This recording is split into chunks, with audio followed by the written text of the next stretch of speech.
துணை இராணுவ குழுவாக செயல்பட்ட இபிடிபி அமைப்பினுடைய தலைவர், முன்னாள் இபிடிபி துணை இராணுவ குழுவாக செயல்பட்ட இபிடிபியினுடைய தலைவர் டக்ளஸ் தேவானந்தா அவர்கள் இந்த யுத்தம் முடிந்து 16 ஆண்டுகளுக்கு பிற்பாடு இப்பொழுது இருக்கக்கூடிய என்பிபி அரசாங்கத்தினால் கைது செய்யப்பட்டிருப்பதாக நேற்றைய தினம் ஒரு செய்தியை நாங்கள் பார்த்திருக்கின்றோம். போதை உலகத்தினுடைய மன்னனாக இருக்கக்கூடிய மகந்துர மதுஸ் என்பவருக்கு ஒரு கைத்துப்பாக்கி ஒன்றை வழங்கியதான ஒரு குற்றச்சாட்டிலே அவர் கைது செய்யப்பட்டிருக்கின்றார். இந்த கைது இந்த சம்பவமானது, இந்த கைதின் மூலம் வெளிப்பட்டிருக்கிற சம்பவமானது பல்வேறுபட்ட கேள்விகளை எழுப்புகின்றது. டக்ளஸ் தேவானந்தாவினுடைய ஆயுதம் எப்படி மகந்துர மதுசிடம் சென்றது? இதை டக்ளஸ் தேவானந்தா அவரிடம் கொடுத்தாரா?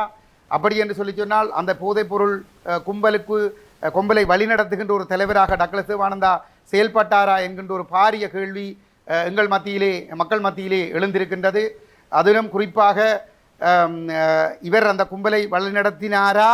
அவ்வாறு வழிநடத்தி அவருடைய கும்பலிலே சிறப்பாக செயல்பட்ட ஒருவருக்கு கைத்துப்பாக்கியை பரிசாக கையளித்தாரா என்கின்ற சந்தேகங்கள் கூட மக்கள் மத்தியிலே எழுந்திருக்கிறது. இவ்வாறான ஒரு குற்றச்சாட்டை இவர் என்று சந்தித்திருக்கிற ஒரு நிலையிலே நான் ஒரு விடயத்தை சுட்டிக்காட்ட விரும்புகிறேன். டக்ளஸ் தேவானந்தா தமிழர்களை பொறுத்தவரையிலே ஒரு தேச விரோதி.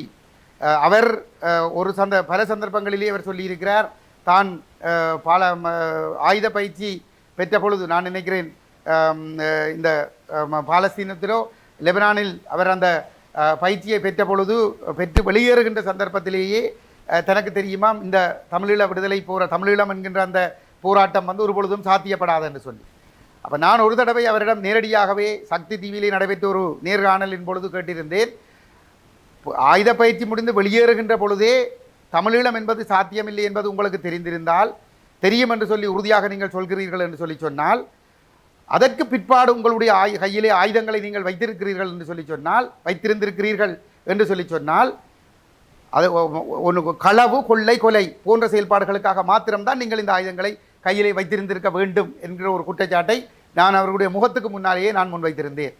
அவர் விடுதலைக்காக என்று ஆயுதம் ஏந்தி அவர் இந்த இனத்துக்கு எதிராகவே தன்னுடைய ஆயுதத்தை திருப்பி இந்த இனத்தை ஒடுக்கிய சிங்கள பௌத்த பேரினவாதனுடைய கைக்கூலியாக மாறி ஒரு 30 ஆண்டுகள் அந்த இராணுவத்தினுடைய கைக்கூலியாக அவருடைய அமைப்பு செயல்பட்டு அந்த விடுதலை போராட்டம் நடைபெற்ற காலம் முழுவதிலும் அந்த விடுதலை போராட்டத்தை காட்டி கொடுத்து பலவீனப்படுத்தி அந்த போராட்டத்தை அழிப்பதற்கும் அந்த போராட்டத்தை பயங்கரவாதமாக சித்தரித்து சர்வதேச உதவிகளை பெற்று அந்த போராட்டத்தை அழித்தொழிப்பதற்கு துணை நின்றது மட்டுமல்லாமல் அப்பாவி தமிழ் மக்களை ஒரு பயங்கரவாத முத்திரை குத்தி மிக கொடூரமாக பல்லாயிரக்கணக்கான இளைஞர்கள், யுவதிகள் கைது செய்யப்பட்டு சித்திரவதை செய்யப்பட்டு பாலியல் வல்லுறவுக்குள்ளாக்கப்படுகின்ற செயல்பாடுகளுக்கு முழுமையாக துணை நின்று லட்சக்கணக்கான மக்கள் கொண்டொழிக்கப்படுவதற்கு அவர் முழுமையாக துணை நின்றது மட்டும்தான் அவர் செய்திருக்கக்கூடிய காரியம். அவர் ஒரு சந்தர்ப்பத்திலே ஒரு சில வருடங்களுக்குள் சொல்லியிருந்தார் நாடாளுமன்றத்திலே, எங்களுடைய தேசிய தலைவர் பிரபாகரனுடைய பெயரை குறிப்பிட்டு அவர் ஒரு போதைப்பொருள் வர்த்தகத்தில் ஈடுபட்டவர் என்று சொல்லி ஆனால் இந்த தலைவருக்கு எதிராக யுத்தம் செய்த ஸ்ரீலங்கா படைகளினுடைய தளபதிகளே போர் முடிந்த பிற்பாடு அவரிடமிருந்து தேசிய தலைவருடைய அந்த கட்டுப்பாட்டில் இருந்து கைப்பற்றப்பட்ட கிட்டத்தட்ட சுமார் 10,000 வரையான புகைப்படங்களை பரிசீலித்து பல லட்சக்கணக்கான ஆவணங்களை பரிசீலித்து எந்த ஒரு இடத்திலும் அந்த போதைப்பொருள் சம்பந்தமான அல்லது குடிவகைகள் சம்பந்தப்பட்ட எந்த ஒரு ஆவணம் கூட கைப்பற்றப்பட்டிருக்கவில்லை என்று சொல்லி அவர் போதைப்பொருள் வர்த்தகத்தில் ஈடுபட்டதான எந்த ஒரு ஆவணங்களையும் அந்த போரில் ஈடுபட்டிருந்த அந்த சிங்கள தளபதிகள் எங்குமே அவ்வாறான ஒரு குற்றச்சாட்டை முன்வைத்திருக்கவில்லை. அவ்வாறான நிலைமையிலே சிங்கள பேரினவாதத்தினுடைய அடிமையாக கைக்கூலியாக இருந்த இந்த டக்ளஸ் தேவானந்தா தன்னுடைய தவறுகளை மறைப்பதற்காக, புனிதமான விடுதலை போராட்டத்தின் மீது சேறு பூசுவதற்காக எங்களுடைய தேசிய தலைவர் போதைப்பொருள் வர்த்தகத்தில் ஈடுபட்டதான ஒரு அபாண்டமான பழியை சுமர்த்தி இருந்தார். அதற்கு எதிராக நாங்கள் பாராளுமன்றத்திலும் காட்டமாக நாங்கள் குரல் கொடுத்திருந்தோம்.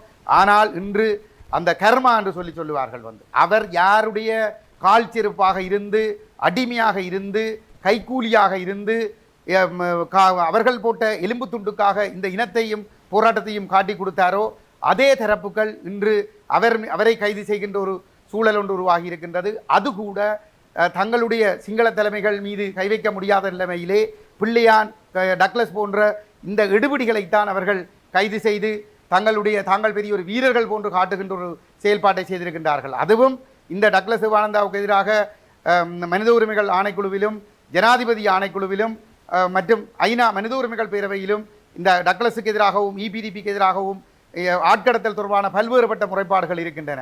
அவ்வாறான முறைப்பாடுகளுக்கு எதிராக தொடர்பாக இந்த கைதுகள் நடைபெற்றிருக்கவில்லை.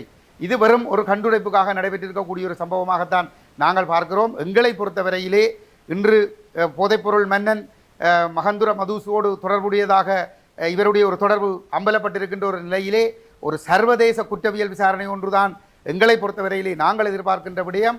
அவ்வாறான ஒரு விசாரணை ஒன்று நடைபெறுமாக இருந்தால் பல்வேறுபட்ட ஆட்கடத்தல்களுக்காகவும் சித்திரவதைகளுக்காகவும் இபிடிபியினர் பலர் தூக்குமடைக்கு செல்லக்கூடிய ஒரு சூழல் ஒன்று உருவாகும். அவ்வாறான ஒரு சூழலிலே டக்ளஸ் சிவானந்தாவும் அவ்வாறான குற்றச்சாட்டுகளுக்கு நிச்சயமாக தப்பித்து கொள்ள முடியாத ஒரு நிலைமை ஒன்று ஏற்படும். ஆகவே நாங்கள் தொடர்ந்து புலம்பெயர் தமிழ் மக்கள், தமிழக தமிழ் மக்கள், தாயகத்து தமிழ் மக்கள் இந்த உள்ளக விசாரணையை நிராகரித்து தொடர்ந்தும் ஒரு சர்வதேச குற்றவியல் விசாரணையை வலியுறுத்த வேண்டும். இதிலே நான் இந்த இடத்திலே மீண்டும் ஒன்றை குறிப்பிட்டுக் கொள்ள விரும்புகிறேன். கடந்த 2012ஆம் ஆண்டு ஐக்கிய நாடுகள் மனித உரிமைகள் பேரவையிலே இலங்கை தொடர்பாக தீர்மானம் கொண்டுவரப்பட்டதிலிருந்து உள்ளக விசாரணை பொறிமுறையை நிராகரித்து ஒரு சர்வதேச குற்றவியல் விசாரணையை வலியுறுத்துகின்ற அரசியல் தலைவராக கஜேந்திரகுமார் பொன்னம்பலம் மாத்திரம்தான் இருந்து வந்திருக்கின்றார். குறிப்பாக ஐக்கிய நாடுகள் மனித உரிமைகள் பேரவைக்கு சென்று இந்த உள்ளக விசாரணையை நிராகரித்து ஒரு சர்வதேச குற்றவியல் விசாரணை நடத்தப்பட வேண்டும் என்ற நிலைப்பாட்டை வலியுறுத்திய ஒரு பதிவு செய்யப்பட்ட அரசியல் கட்சி ஒன்றினுடைய செயலாளர் அல்லது தலைவர் என்று சொல்லி சொன்னால் அது கஜேந்திரகுமார் பொன்னம்பலம் மாத்திரம்தான் என்பதனை நான் இந்த இடத்திலே பொறுப்போடு சொல்லிக்கொள்ள விரும்புகிறேன். ஆகவே டக்ளஸ் சிவானந்தா, இபிடிபி போன்ற துணை இராணுவ குழுக்களும் ஸ்ரீலங்கா இராணுவமும் தமிழர்களுக்கு எதிராக மேற்கொண்ட மனிதகுலத்துக்கு எதிரான குற்றங்கள், போர்க்குற்றங்கள், இன அழிப்பு குற்றங்களுக்கு எதிராக ஒரு சர்வதேச குற்றவியல் விசாரணை நடாத்தப்படுவதன் மூலமாக டக்ளஸ் சிவானந்தா போன்றவர்களின் இன்னும் பல விடயங்கள் இந்த உலகத்திற்கு வெளிவரும். அதன் மூலமாக அவர்களுக்கு தண்டனைகளும் உறுதிப்படுத்தப்படும். மக்கள் உறுதியோடு செயல்பட வேண்டும். இந்த கைதுகள் மூலமாக உள்ளக விசாரணை மூலம் நீதி கிடைத்துவிடும் என்று யாரும் மனப்பால் குடித்துவிடக் கூடாது என்பதையும் இந்த இடத்திலே நான் பதிவு செய்து கொள்ள விரும்புகிறேன். நன்றி.